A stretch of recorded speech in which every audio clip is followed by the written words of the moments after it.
Video ini diperuntukkan hanya untuk yang berakal sehat saja. Yang akalnya kurang sehat, di skip dulu ya. Misalkan suka zikir ayat kursi. Coba ayat kursi apa bacanya? Itu ada bunyinya al-hayu dan al-qayyum juga. Itu yang mengkodaminya, yang melaksanakan tugas. Oh, berarti setiap bacanya ada asma'nya Mu ya? Setiap ada asma'nya itu pasti ada kodami.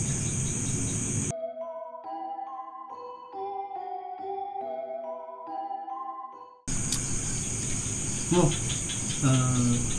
apa sih perbedaannya jin dan korin? Jin dan korin. Jin itu makhluk gaib. Jadi artinya makhluk gaib itu memang dari asal memang dia makhluk hidup selain manusia. Itu jin, makhluk gaib ya juga punya alam sendiri namanya alam jin. Nah, kalau pengertian tentang korin itu sebetulnya bukan makhluk sebetulnya, tapi berada di dalam makhluk. Ini pengertiannya agak sedikit rumit. Kenapa disebut korin? Karena keberadaannya di balik kori. Ya, di balik kori. Kori itu apa artinya? Itu hanya kias. Kori itu adalah kelambu atau hijab penutup. Jadi di balik kori, inilah yang dimaksud korin. Makanya berbeda dengan pembahasan tentang jin. Kalau jin memang dari awal itu makhluk hidup yang namanya jin dan punya alam sendiri. Tapi kalau korin ini yang berada di balik kori atau di balik kelambu. Itu kan istilah saja. Ini sebetulnya korin ini sebetulnya berada di dalam diri manusia.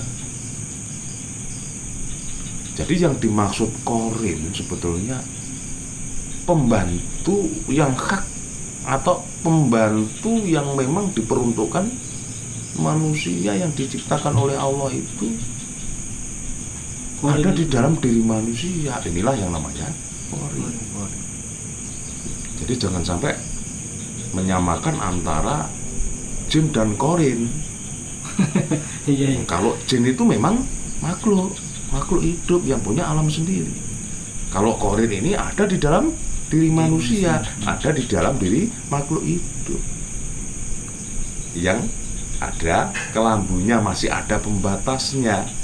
Nah, oleh karena itulah pada akhirnya ada istilah pembukaan rijalul gaib, pembukaan gerbang-gerbang kegaiban yang ada di dalam diri manusia.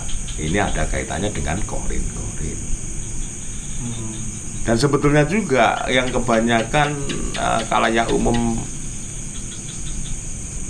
membahas tentang korin ini kan arahnya kan cuma ada, kebanyakan loh ya ini ya, kebanyakan kan ada dua korin pendamping manusia itu kan. Nah, sering-sering yang dibincangkan di khalayak umum itu seperti itu.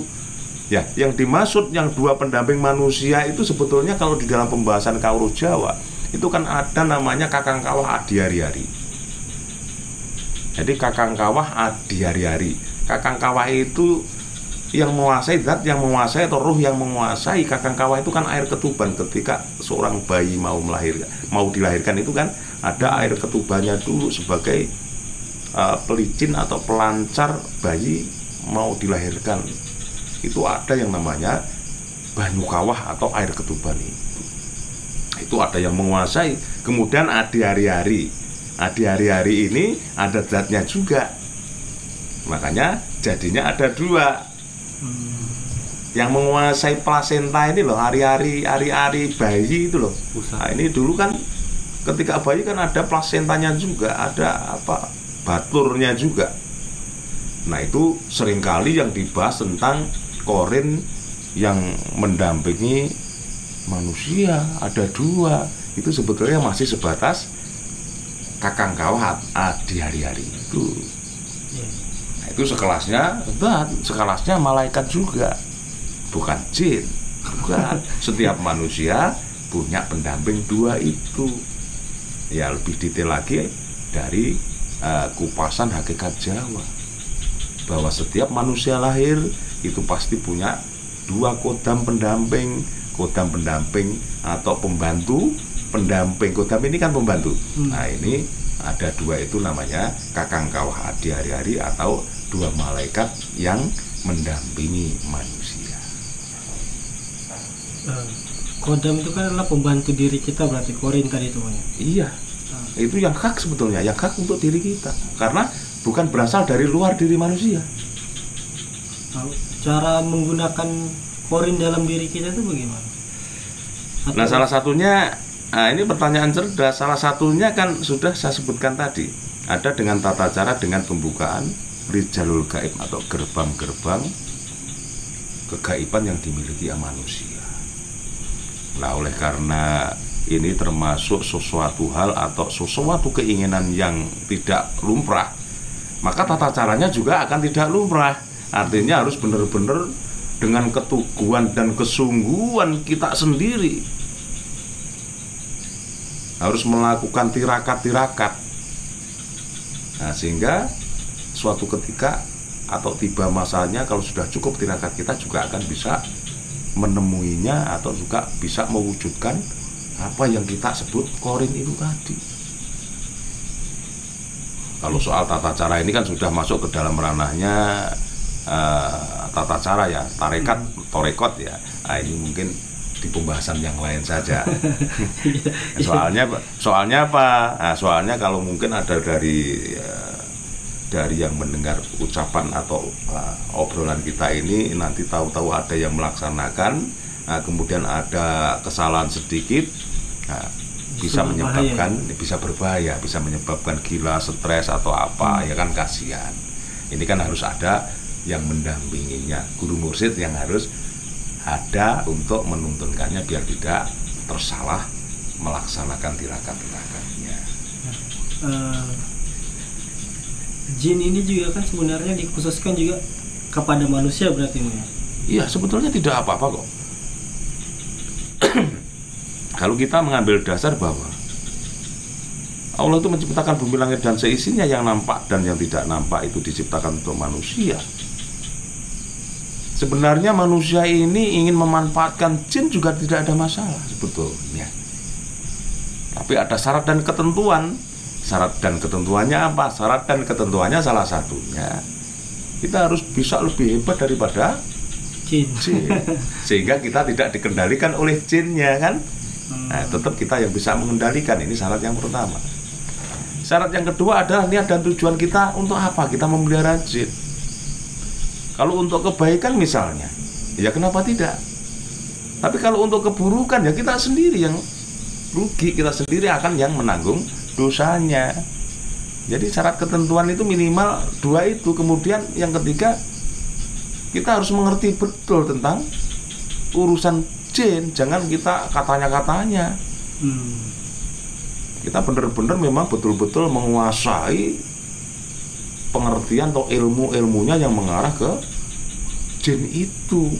Nah kalau masih katanya-katanya atau kita masih minta tolong ke orang lain misalnya, ini jangan dilaksanakan, karena berarti kita kan belum tahu sendiri tentang jin itu yang sebenarnya seperti apa. Ya kalau orang lain yang kita mintai tolong nih untuk kodam jin itu juga tahu benar. Kalau tidak bagaimana? Ribet juga karena kodam itu ada beberapa macam.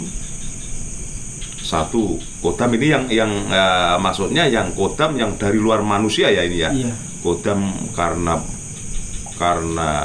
pemujaan. Nah, ini kan salah sebetulnya. Kita memuja salah satu jin atau salah satu siluman misalkan kan ya. Kita akan memuja, lah ini kan salah, ini kan syirik ini namanya. Jangan, nah ini kebanyakan ini terjadi di masyarakat kita ini. Yang kayak turun-turunan gitu. Nah, termasuk salah satunya itu. Kemudian kodam yang karena kodamnya kasihan sama manusianya. Nah, makanya kadang-kala ada cerita kan, ini tahu-tahu bisa menolong orang. tahu-tahu sakti lah katakanlah. Karena memang kodamnya ini yang berupa entah siluman, entah jin ya. Nah ini kasihan sama manusianya ini.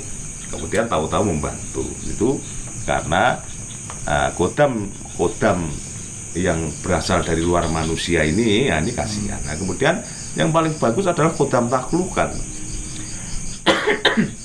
Artinya apa kodam taklukan? Kita lebih hebat daripada kodam yang ingin kita jadikan pembantu kita. Nah ini kan dengan tirakat-tirakat, dengan melek-melek. Nah ini sebetulnya tidak ada masalah.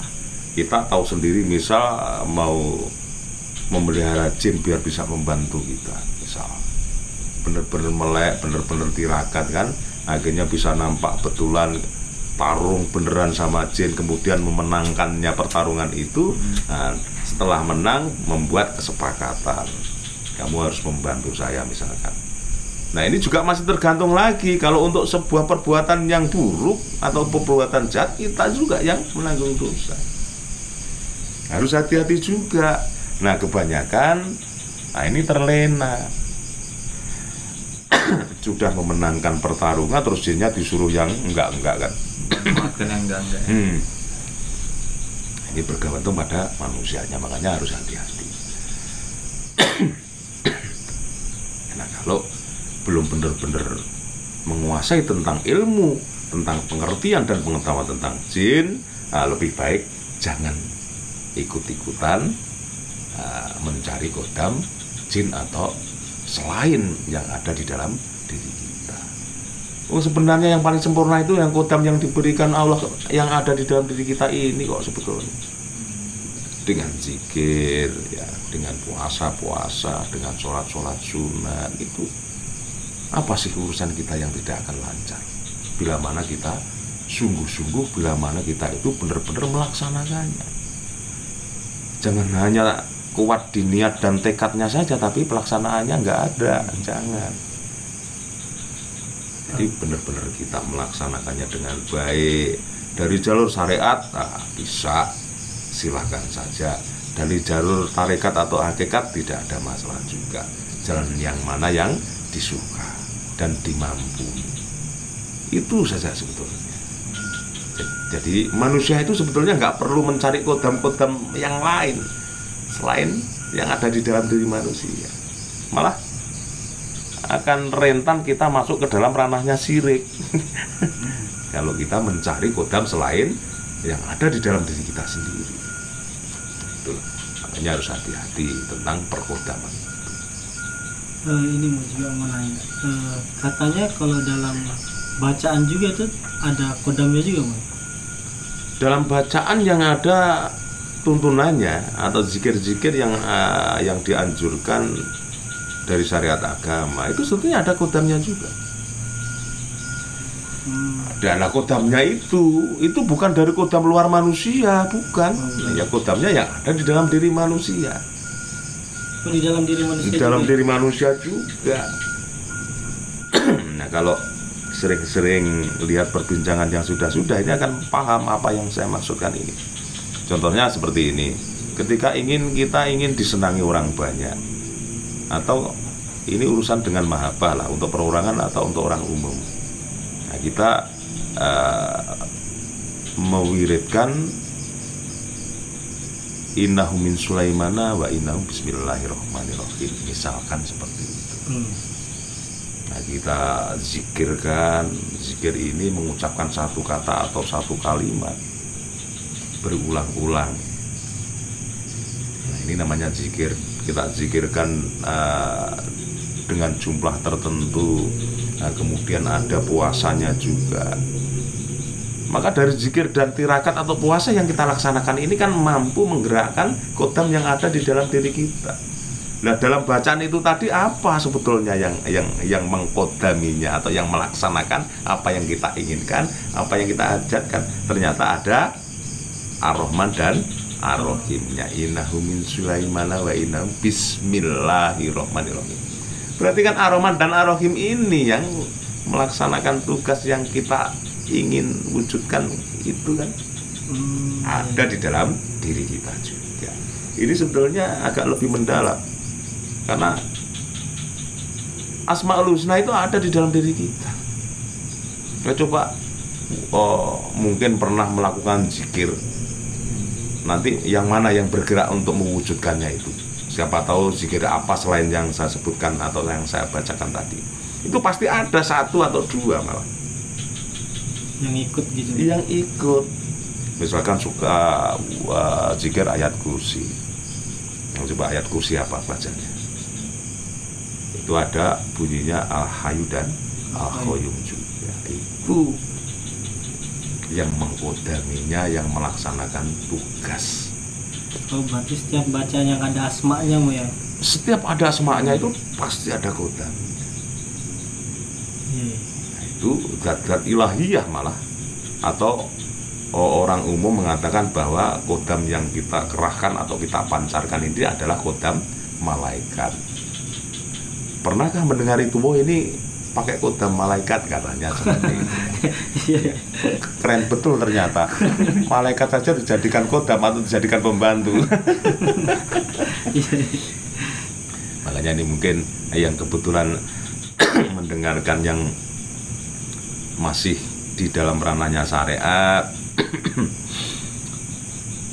ya mungkin belum bisa memahami atau belum bisa mengerti tentang hal seperti ini. Bukan meremehkan, tidak, tapi memang ini khusus untuk perbincangan yang mengarah ke soal hakikat. Ya, jadi ya ini kalau menurut saya loh, ini diperbincangkan kok malaikat atau kok hanya dijadikan pembantu misalkan ya. Kan ini kan rentan terjadi kesalahpahaman. Ya meskipun saudara-saudara kita yang senang sekali melaksanakan turunan syariat itu ya juga berzikir juga kan, sama saja berzikir juga, tapi kan tidak sedetail ketika kita mengarah ke hakikat. Ada yang berzikirkan kalimat thayyibah misalkan, ada alhamdulillahnya, ya kan, ada subhanallahnya, ada astaghfirullahnya. Itu sebetulnya kan ada kodam-kodamnya yang ada di yang menguasai lafaz. Alhamdulillah misalkan, itu kan kodamnya Al-Hamid atau Maha Memuji. Astaghfirullahaladzim ada Ya Ghafur atau Al-Ghafur. Ada semua di situ. Yang penting paham tentang asmanya tadi itu, Maya. Betul. Tentang asmanya, ada nama itu asma Allah. Ada sirinya sirullah, ya kan? Ada apalnya apalullah. Kemudian ada irodahnya, itu ada kejadian atau ada efek yang dilakukan, yang kita lakukan itu ada kejadian. Nah inilah irodahnya Allah. Semua berdasarkan kehendak Allah. Sebetulnya seperti itu. Ini sekali lagi ini ranah hakikat. Jadi kalau masih di dalam ranahnya syariat, ya mungkin masih ada sedikit pergeseran atau persilangan pendapat. Jadi harus hati-hati juga. Ini sambil memikirkan kata-kata yang tidak menyinggung loh ini saya ya, makanya sedikit terputus-putus. Tapi yang penting tersampaikanlah apa yang saya jelaskan ini ke sampean berdua ini, khususnya bisa tersampaikan apa yang saya maksudkan. Jadi urusan kodam ini sebaiknya selain kodam yang berasal dari dalam diri kita, itu alangkah baiknya tidak dilaksanakan karena rentan dengan kesirikan atau rentan dengan kemusyrikan. Kaji dan gali potensi yang ada di dalam diri kita sendiri. Inilah yang hak, inilah yang benar. Serahkan semua kepada Allah Azza wa Jalla. Ini karena masih tenggorokan saya ini masih agak sedikit batuk-batuk. Perbincangan ini kita cukupkan sampai ini dulu ya. Mungkin di kesempatan yang lain kita sambung lagi, mungkin bisa lebih detail lagi. Ini tadi tidak ada niat untuk menyinggung siapapun, pihak manapun, tidak. Ya mudah-mudahan ini bisa bermanfaat bagi kita semua yang hadir juga yang ikut melihat dan mendengarkan obrolan kita ini.